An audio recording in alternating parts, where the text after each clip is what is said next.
tuned in to the W with Walls and the Crew, where winning isn't everything. It's the only thing. On 100.1 FM and Facebook Live. Hey, we're back here live, Radio Row. It's lunchtime here. We just had an amazing, some spicy chicken sandwiches. Some of us can handle them. Some of us couldn't. We're not going to say who, but just know some of us had watery eyes after eating the spicy chicken. Throwing shade off Rich. All right, we're back, and we're back.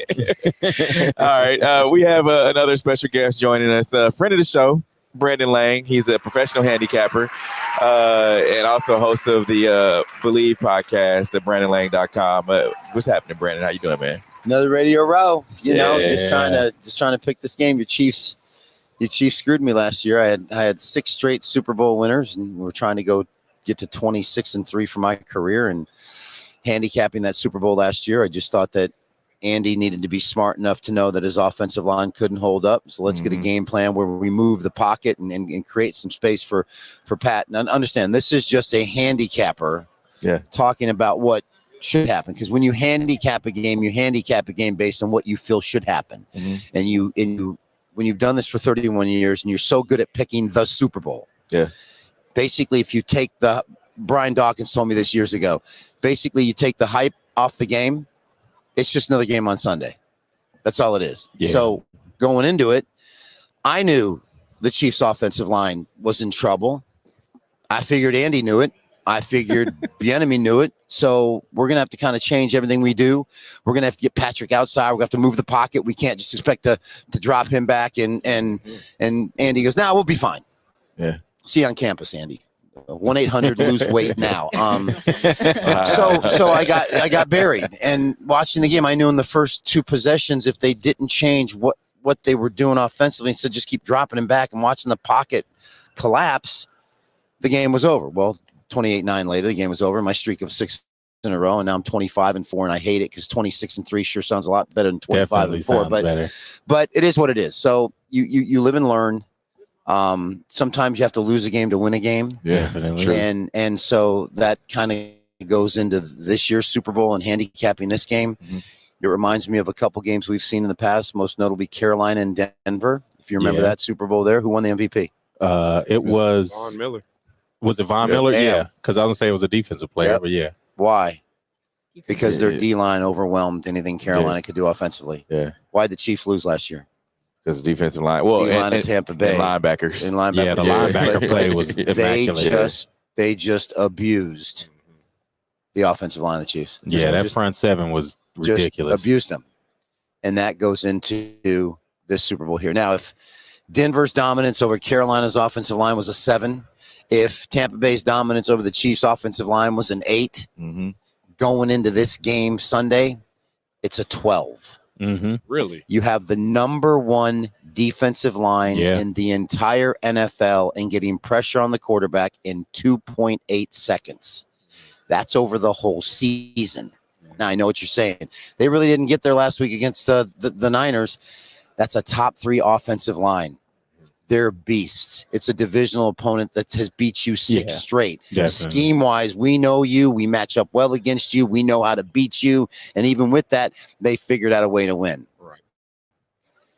Cincinnati has the 2nd worst offensive line in the NFL. Tell us about it. So if you think for 1 second, Joe's president of the United States. There's guys running around saying, I want to marry Joe. Joe. It's all about Joe. I get it. He's had a good run. I like the kid. But just like Patrick Mahomes last year, it don't matter if you Mahomie, discount, double check, State Farm, get the sneakers going, whatever it is. Doesn't matter who you are in the NFL. If you don't have time to throw, Tom Brady beat the Giants twice, even when they were 18-0, because they came after him, they pressured him, they made him nervous, and they lost both. And people are going to sit there and they fell in love with Joe, and Joe going to lead them right down to poorhouse, because I'm not going to make the same mistake twice. I'm just not going to happen. I saw everything I needed to see. Everyone wants to get focused in. Listen, if Akers in the Tampa Bay game at the 1 yard line, there's no Brady comeback. I really believe this game is going to be a lot like the Arizona game. I think so too. Kyler Murray can run like a deer, and Kyler Murray couldn't escape where these folks was coming from. Yeah. You know, these are some brothers that are going to be coming, and they're going to be coming hard, gangster thug life hard. Hey, but here's the thing too, though. Like we saw what happened with Tennessee and Cincinnati.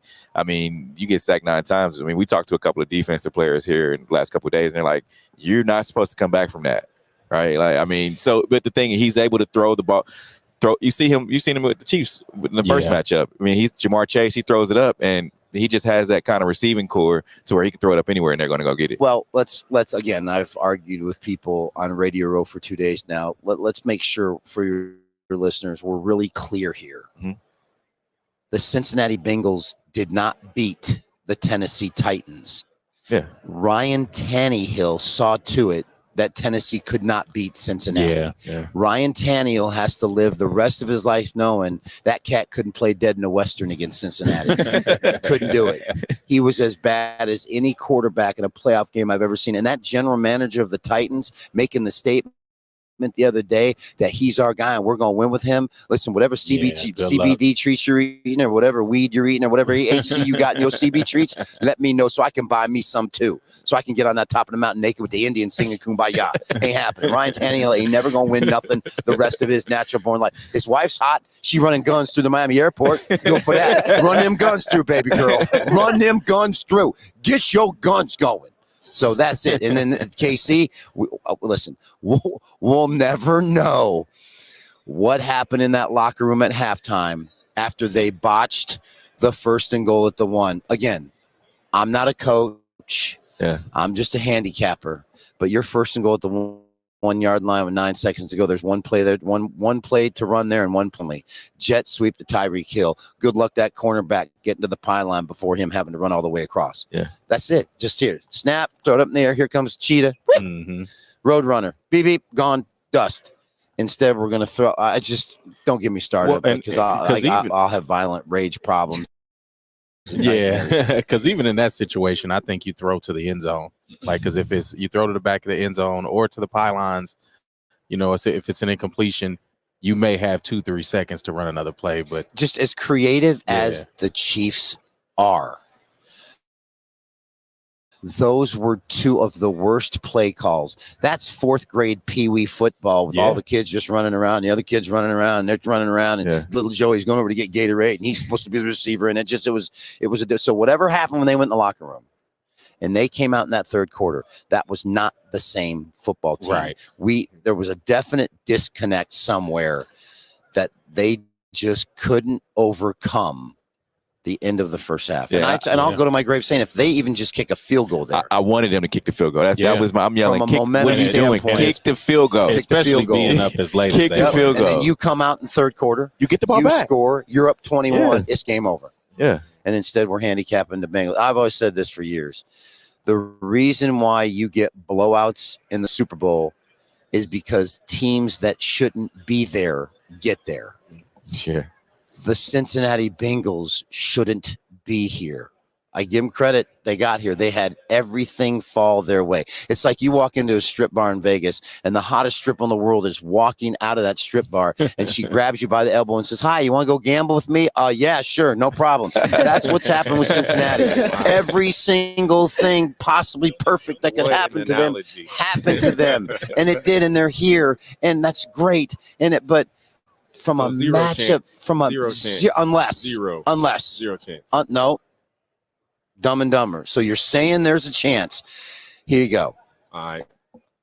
If Matthew Stafford throws 3 picks, just like I think that's a Tannehill threshold. there's a chance. And I have to believe that him and Sean McVay have finally got on the same page where, listen, Matt, you don't have to win the game, son. You don't have to play hero ball. I don't think he will on Sunday. Just I don't think exactly. he will. Just make the plays you're supposed to make. I'll put you in a position to make those plays because our defense is going to take care of business. And listen, if I lose on Sunday, I lose on Sunday, and I'll be completely wrong. But it won't be because the D-line didn't get to Burrows. Yeah. It won't be. They're going to get there. And there isn't a force on the planet Earth that's going to stop Aaron Donald and Von Miller and them boys from eating. And they going to eat. They going to eat good on They going to eat, man. They going to eat good on Sunday. Them wings, they going to get up on wings all up in there. They going to eat.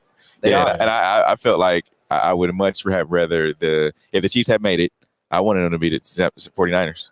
I did. I was like, the 49ers, I just didn't like the defense of the Rams. I just didn't. Against who? Against the Chiefs. Yeah, it's a different matchup. It's a different matchup. It is, but however, you still got those young guys in front of Patrick, and I just think there wasn't a good matchup between Von Miller and the offense. Stalling most of the year. Yeah. I think they would have had a harder time against the 49ers this year than they did 2 years ago. But yeah, either team. I would just say that the Rams Chiefs would have turned out to be a very high scoring game. Of course. McVay and Kupp and OBJ would have had a field day against the secondary. Yeah. They would have scored. It would have been who has the ball last Super Bowl. Yeah. I'm not saying it had been the 54-51 Monday night game, but it would have been, there'd have been electricity. That total would have been 50, 57, 58 probably. In LA too. Ooh, it's 50 in LA. Yeah. So that's it. I mean, it's Casey buried me last year simply because of the offensive line. I'm not going to let that happen this year and let Joe lead you to poorhouse. Matthew Stafford plays a clean game, doesn't turn it over. I'll be absolutely shocked they don't win by 17 or more. I think he will play a clean game. Me too. I think he'll play absolutely a clean game and not win the game like we're saying. He just needs – I mean, he has all of the weapons at his disposal. Everything. Whatever you need. Just get them the ball and stay out of the way. And he might even win Super Bowl MVP if he plays a clean one. So, yep. And I really think that Stafford is going to be able to manage the game, but I think they're going to allow him to pick his spots. Yeah. Because again, the 3 interceptions, I'm on board with that. I think if he throws 2, I think the defense still offsets the plus or minus turnover. Like I definitely think the defense can probably get a strip sack. Yeah. I do too. And then possibly an interception. I think it'll get to a point where Joe will try to force some balls, and especially if they're behind. So I'll tell you something right now. If Matthew Stafford throws 3 interceptions and costs me my Super Bowl cover and costs me a little bit of money, just check TMZ on Monday. Because you go see TMZ where that'll be a second year in a row. Brandon Lang in jail for attacking Matthew Stafford. I'll find out where that cat is. I will post myself up there. I will assault him.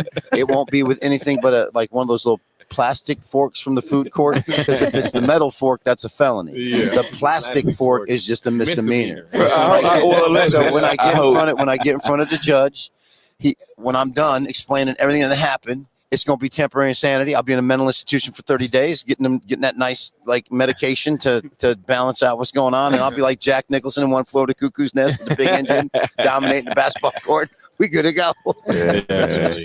Where can people hear your podcast, man? So Believe Podcast Network, best damn sports betting pod, period.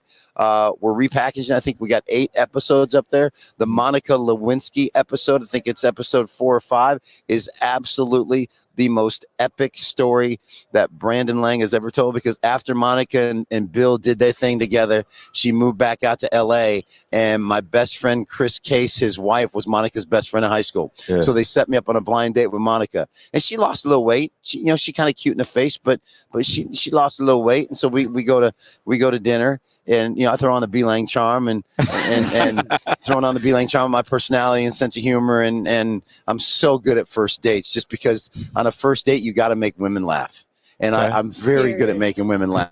And so look at you, women laughing and carrying on, and I'm, Brandon Lang got a personality. That's why I've always dated really, really attractive and beautiful women, because of personality. Yeah. And she was vibing me. She was vibing me hard. So I'm looking at her and I'm like going to myself, I'm like, if I went there, if I hit it, it would be a presidential takedown.